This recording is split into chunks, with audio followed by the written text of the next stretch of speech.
بهانه واسه موندن، ای نهایت رسیدن، ای تو خود لحظه بودن، تو طلوع صبح خورشید و دمیدن. ای همه خوبی همه پاکی، تو کلام آخر من، ای تو پر از وسوسه عشق، تو شدی تمامی زندگی من.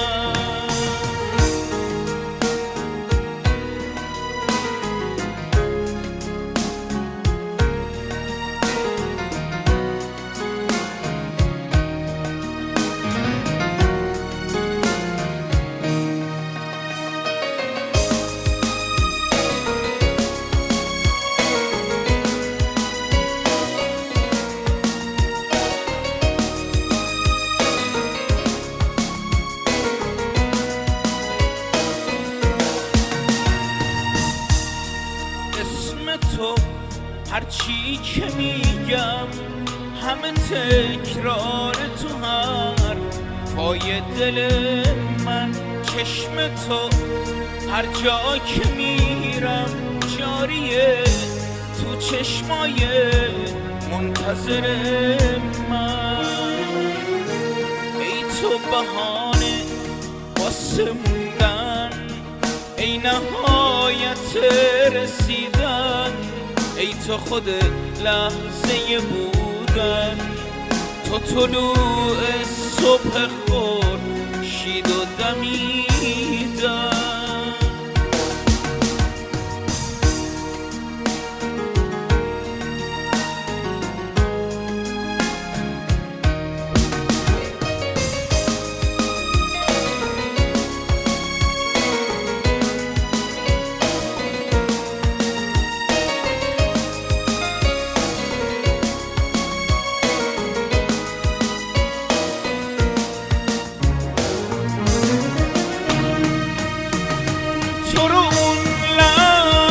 که دیدم به بهانه هام رسیدم، از تو تصویری کشیدم که اونو هیچ جا ندیدم.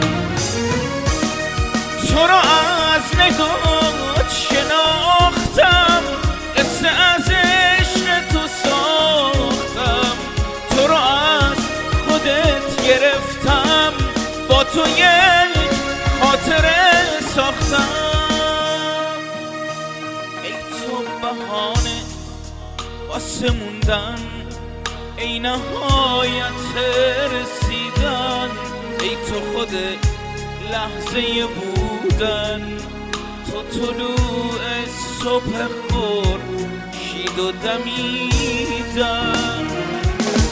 ای همه خوبی همه پاکی، تو کلام آخر من، ای تو پر از وسوسه عشق، تو شدی تمامی زندگی من.